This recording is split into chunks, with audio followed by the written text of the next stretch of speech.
22절에 때 아비멜렉과 그 군대장관 비골이 아브라함에게 말하여 가로되 내가 무슨 일을 하든지 하나님이 너와 함께 계시도다. 아비멜렉은 그랄 왕이었죠. 그 블레셋 지역의 왕이었습니다. 근데 그 군대 장관과 함께 아브라함에게 찾아왔어요. 왜 찾아왔냐면 네가 무슨 일을 하든지 하나님께서 너와 함께 하시는구나.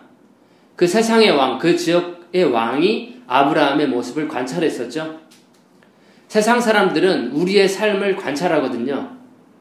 세상 사람들은 그리스도인들의 삶의 모습을 보고 있어요. 보지 않고 있는 것처럼 보이겠지만 그들은 우리의 삶을 보고 있어요. 아, 저 사람이 그리스도인이구나. 아, 저 사람이 하나님의 사람이구나. 아, 이게 다르구나. 보고 있어요. 근데 지금 오늘 아비멜렉이라고 하는 그 가나안 땅 지역의 왕이 아브라함 똑같은 거예요. 근데 하는 말이 뭐냐면 하나님께서 너와 함께 네가 무슨 일을 하든지 함께 계시는구나. 굉장히 우리에게 도전이 되는 말이죠. 아, 우리는 세상에서 살아갈 때 아, 세상 사람들이 나를 통해서 예수님을 볼 수 있겠구나. 마치 안디옥 교회의 사람들이 그리스도인이라고 불렸던 것처럼 아, 저 사람 정말 그리스도의 사람이구나. 저 사람의 말과 행동과 성격과 품성과 모든 행동 거지를 통해서 아, 그리스도의 인이 만약에 21세기에 살았다면 저 사람의 모습이었겠구나 라고 볼 수 있으면 좋겠죠. 그래서 아비멜렉이 찾아온 거예요. 그래서 뭘 하려고 하냐면 불가침 조약이라고 해야 되나요? 평화협정 조약이라고 해야 되나요? 그러니까 화친 그런 조약을 하기 위해서 찾아온 거였어요. 아브라함을. 23절에 그런즉 너는 나와 내 아들과 내 손자에게 거짓되이 행치 않기를 이제 여기서 하나님을 가르쳐 내게 맹세하라. 내가 내게 후대한 대로 너도 나와 너의 머무는 이 땅에 행할 것이니라. 자기 자신과 자기 아들과 자기 손자까지 대대로 거짓되게 행치 않게 하기 위해서 지금 언약을 체결하러 지금 아비멜렉이 온 거였어요. 여기서 또 발견할 수 있는 건 뭐냐면 아비멜렉이라고 하는 그 왕은 아브라함에게 후대했다라고 스스로 얘기하죠. 내가 너를 후하게 대해주었다. 잘 대해주었다. 그러니까 너도 이 땅에 그렇게 잘 대해줘라 라고 하는 것이었죠. 아비멜렉의 인생, 나머지 인생, 오늘 21장을 마지막으로 나머지 인생은 성경에는 기록되지 않아요. 다음 장에도 아비멜렉이 등장해요. 이름은. 그러나 이 아비멜렉하고는 다른 아비멜렉이라고 우리가 추정을 하거든요. 이삭 때의 아비멜렉을 만나요. 이삭이. 근데 이때 가나안 땅의 왕들의 이름들은 항상 아비멜렉이라는 걸 썼어요. 무슨 이야기냐면 애굽의 왕은 뭐라 그랬죠? 애굽의 왕, 이집트의 왕을 호칭하는 게 있었죠. 예, 파라오라고 왕의 호칭을 썼어요. 마찬가지로 아비멜렉도 그러한 호칭이에요. 사람의 이름이 아니에요. 그래서 가나안 땅에 이 아비멜렉의 나머지 인생은 우리가 잘 알지 못하지만 지금 아브라함에게 후대했다라는 거, 그리고 또 평화협정, 화친조약을 하러 아브라함에게 왔다라는 것을 통해서 우리가 그의 인생을 예견하건대 아, 이 사람은 정말로 평안하게 잘 지내지 않았을까. 왜냐하면 아브라함을 후대했기 때문에 정말 지혜로운 왕이 아니었나, 세상 왕이 아니었나 라고 생각이 됩니다. 왜냐하면 아브라함은 하나님이 아브라함과 함께 계셨거든요. 놀라지 마시고요. 잠겠죠? 하나님과 함께한 그 하나님의 사람을 잘 대해줬다는 거예요. 세상 왕이. 그래서 이 사람은 정말 지혜로운 사람이 아닌가. 여러분 주위에 혹시 하나님의 사람이 있나요? 아, 저 사람과는 하나님이 함께 하시는구나 라고 하는 그러한 사람들이 있나요? 잘 대해주시길 바라겠습니다.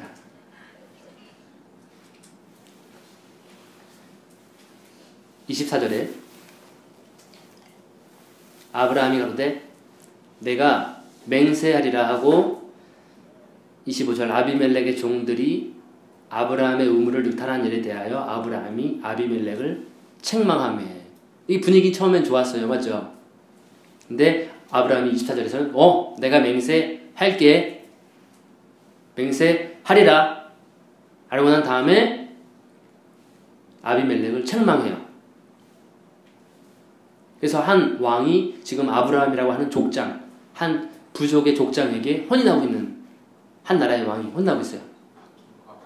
바뀐 것 같아요. 왜 혼났냐 하니 한 보니까 아브라함의 우물을 있죠. 그 우물을 그 아비멜렉의 종들이 폭력적으로 억지로 빼앗은 거였어요. 그 일을 지금 아브라함이 책망을 하는 거예요. 26절에 아비멜렉이 가로되 누가 그리하였는지 내가 알지 못하노라. 너도 내게 고하지 아니하였고 나도 듣지 못하였더니 오늘이야 들었노라. 27절 아브라함이 양과 소를 취하여 아비멜렉에게 주고 두 사람이 서로 언약을 세우니라. 그래서 이렇게 해서 서로 간에 언약이 체결이 되었어요. 물론 아비멜렉의 종들이 아브라함에게 잘못한 일이 있었죠.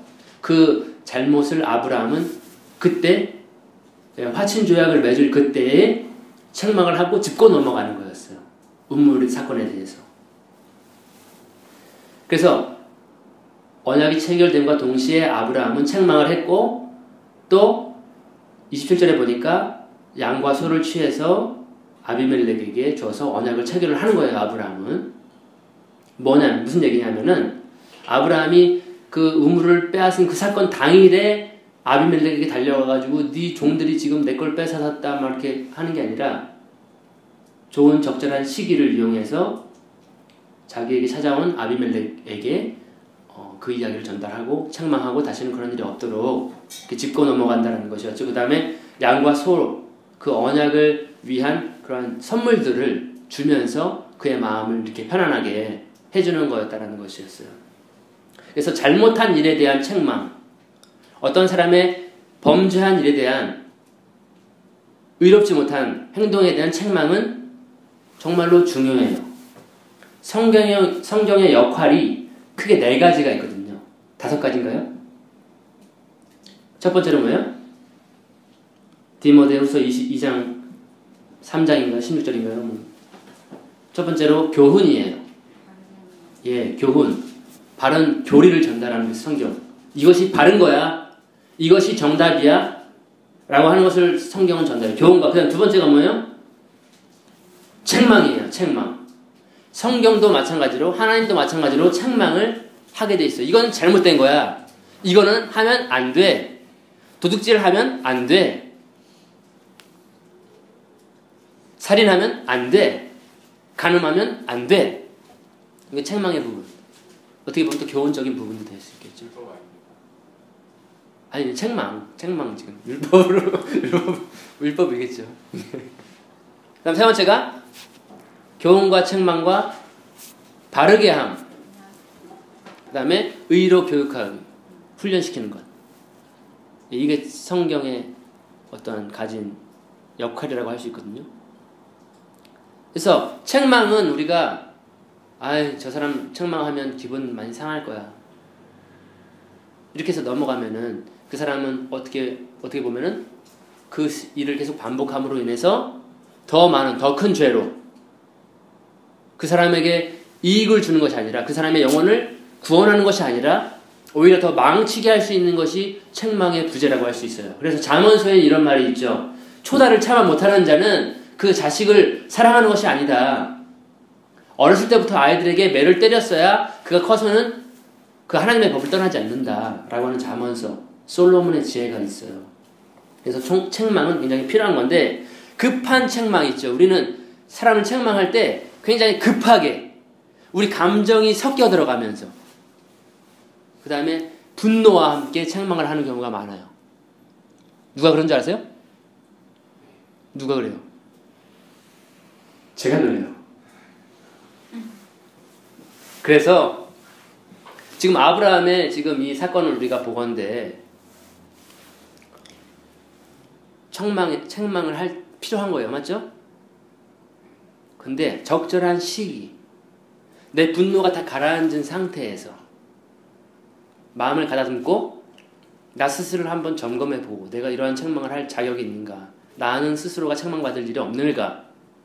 스스로 자기를 평가해보고 그 다음에 가서 책망을 하는데 뭐가 필요할까요?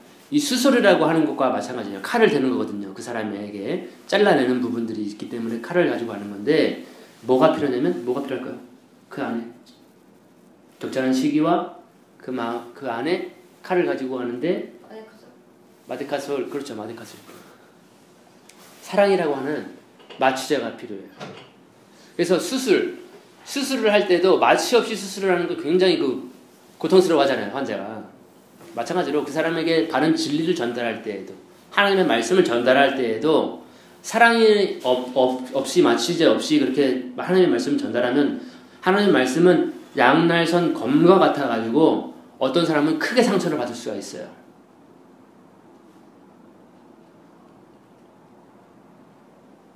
그래서 아브라함처럼 적절한 타이밍에 아브라함이 책망을 하는구나. 그리고 선물까지 주면서 책망을 더하는구나.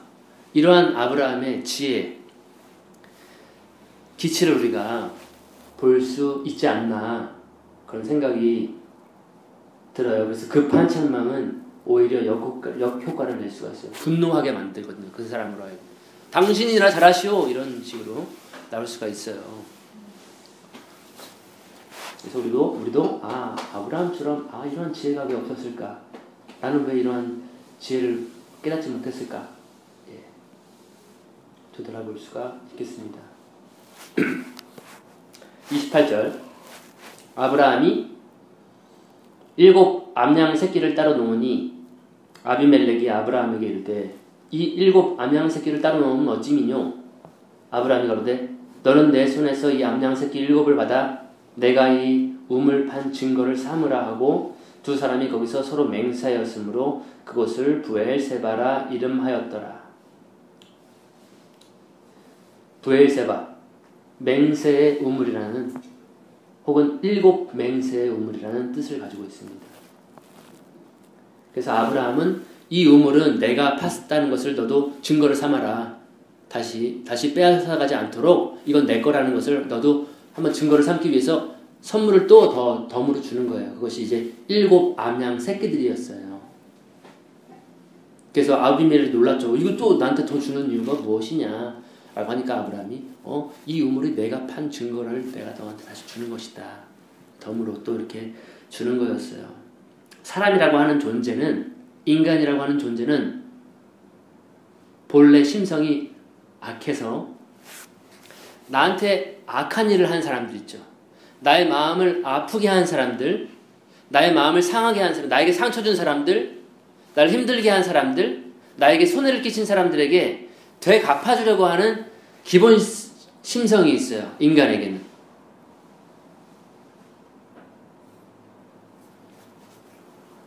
그래서 내 우물을 빼앗아간 사람 혹은 내 식량, 내 유일한 식수원 혹은 내 재산, 내가 힘써 애써 이루어 놓은 것, 만들어 놓은 것, 그것을 빼앗아 간다면 화가 나면서 다시 되갚아 주려는 그런 심성이 있거든요. 자, 여기 앞에 계신 형제님, 예, 누군가 내가 열심히 판 우물을 훔쳐갔어, 뺏어갔어. 그럼 어떻게 할 거예요? 뺏어와야죠.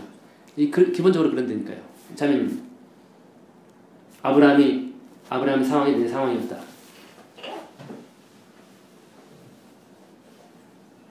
어떻게 했을 것 같아요? 그 중동 지방 굉장히 덥잖아요. 우물이 없으면 죽을 수도 있어요. 물이 없으면 광야에서. 저는 이유를 물어보고, 근데 이유가 당연한가?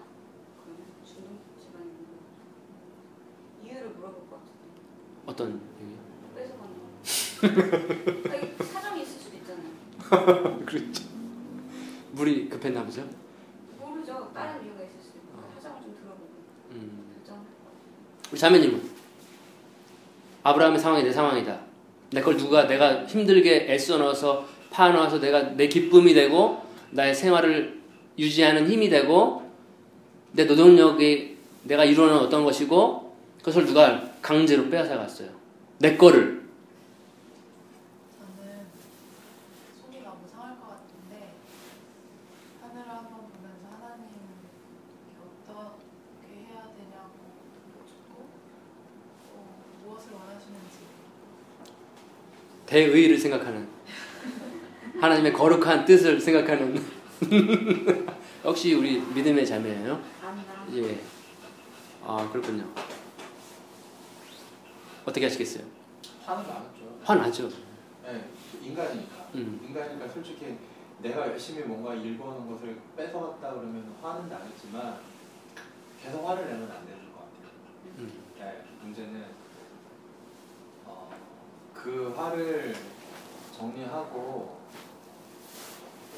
하나님께 물어야 되는 시간이 있어야 되죠. 이게 왜 이런 것입니까? 왜 이렇게 된 것입니까? 그리고 어차피 다 하나님 거라고 하셨으니까 모르겠어요. 저는 막 사기도 당해보고 막 별별 일들을 막 다 겪어봤다 보니까 그냥 좀 이해가 안 되는 일이 벌어지면 물어보게 되는 것 같아요. 하나님께. 네, 어차피 개길 만큼 개겨봤으니까. 기본 심성이 그거예요. 여기 앉아 계신 분들은 기본 심성이 굉장히 착하세요. 저와는 좀 다르세요. 다시 되갚아주는 것이 인간의 기본 습성이거든요. 심성이. 네가 날 이렇게 아프게 했어? 내 걸 가져갔어? 너도 한번 당해봐라. 이거 기본 심성인데 지금 아브라함은 그렇게 하지 않고 오히려 더 악을 어떻게 했어요? 뭘로 갚아줬어요? 예, 선으로 이렇게 갚아줬어요. 여기 앉아 계신 분들처럼. 우리도 아브라함처럼 그런 억울한 일이 있다 하더라도 그들이 원하는 것을 주고 선물을 주고 다시는 그런 일이 없도록 이건 내 거야, 확실히 내 거야 하면서 선물을 더 주는 거죠. 네, 그런 아브라함의 그런 발걸음들, 그런 것을 배워야 되지 않을까. 그래서 우리도 악을 선으로 갚아라. 그 성경에 반복되고 있는 내용이에요. 악을 악으로 갚지 말고 악을 선으로 갚아라 라고 하는 부분인데요. 그 부분 한번 볼게요. 로마서 12장 17절.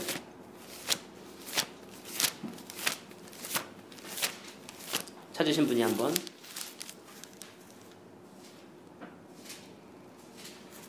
18절까지 한번 읽어주시겠어요? 어디? 로마서 12장 17절 18절 19절까지 읽을까요? 아무에게도 악을 악으로 갚지 말고 모든 사람 앞에서 선한 일을 도모하라. 할 수 있거든 너희로서는 모든 사람과 더불어 화목하라.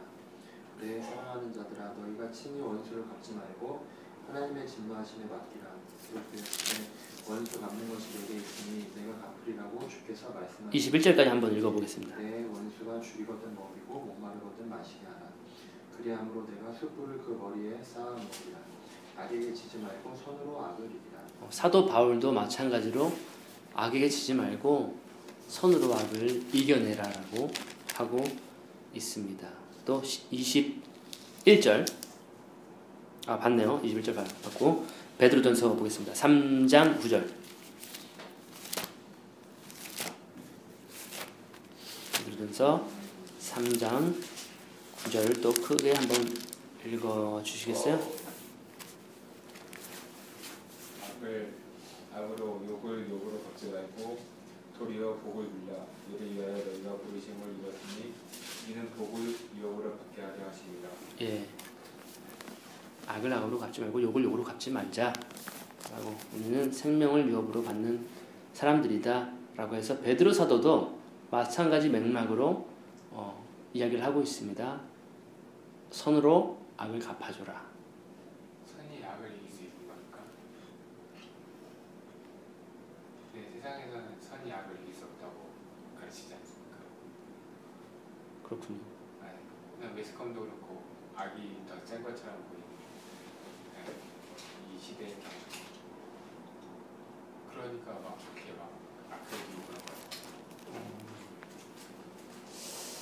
참 맞아요. 악의 힘이 약하지는 않죠. 이러한 얘기가 어떤 철학자, 유명한 철학자가 얘기했죠. 악화가 뭐야, 그거 까먹었네요. 미안합니다.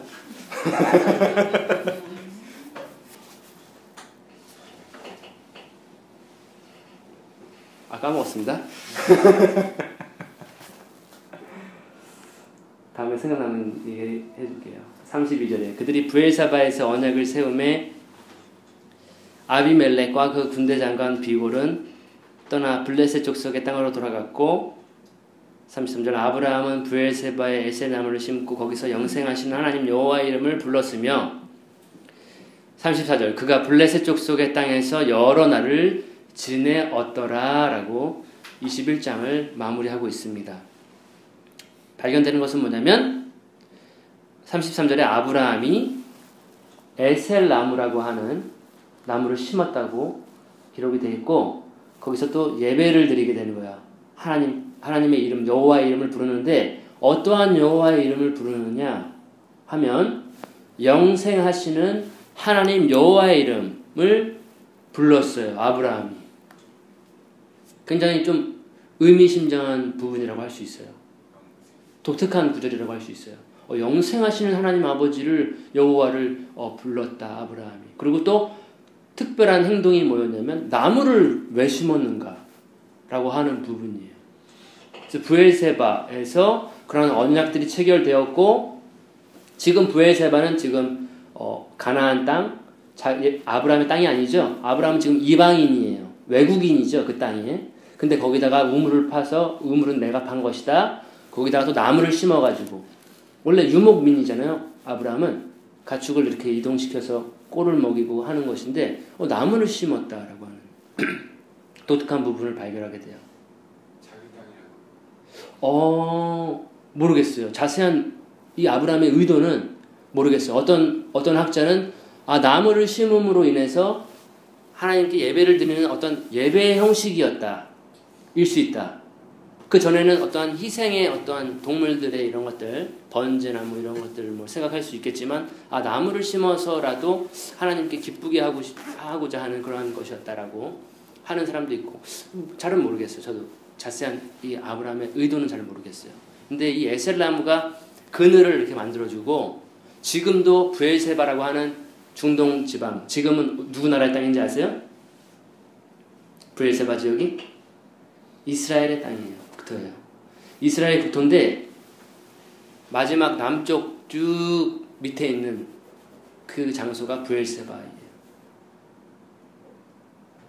제가 드리고 싶은 이야기는 뭐냐면 아브라함이 어디를 가던 정착하는 그곳에서 아브라함이 했던 행동했던 취했던 것은 바로 하나님께 예배드리면서 여호와의 이름을 불렀던 거죠. 근데 여기 브엘세바에서는 나무를 심으면서 하나님께 예배를 드리는데 영생하시는 하나님의 이름을 불렀다. 그래서 단 들어봤죠? 단은 이스라엘 경계 제일 위에요. 위쪽에 위치한 도시라고 할 수 있어요. 땅이라고 할 수 있고 브엘세바는 이스라엘의 경계 좀 밑에 쪽이에요. 그래서 지금 아브라함은 지금 그러한 밑에 쪽에 거기서도 하나님께 예배를 드리는 영생하신 하나님 여호와의 이름을 부르는 결국에 이 땅은 나중에는 이스라엘의 땅이 그 아브라함의 후손들이 차지하게 되는 땅이거든요. 그 장소에서도 지금 아브라함은 하나님께 예배를 드리고 있었다라고 하는 그 사실이에요. 그래서 아브라함의 의도는 잘 모르겠어요. 이런 의도는. 하지만 뭔가가 나중에 이루어지는 어떤 기록들로 봐서 뭔가가 뜻깊은 뭔가가 있을 것 같다 라고 하는 것을 우리가 좀 짐작해서 생각을 해볼 수가 있을 것 같습니다. 옛날에 아브라함은 17장에서 전능하신 하나님을 만났었죠. 나는 전능한 하나님이다. 엘샤다이다. 너는 내 앞에서 행하여 완전하라라고 그런 전능하신 하나님을 만났는데 지금 아브라함의 입에서 고백되고 있는 하나님의 이름은 무엇이냐면 영생하시는 하나님이다. 하나님은 전능하시기도 하지만 모든 것이 가능하시지만 또 영원히 사시는 하나님이다라고 하는 그러한 뭔가 의미심장한 그러한 고백이 아니었나. 영생하시는 하나님입니다. 그런 부분을 우리가 살펴볼 수가 있습니다. 오늘 우리가 주로 다루었던 내용은 그거였어요. 악을 선으로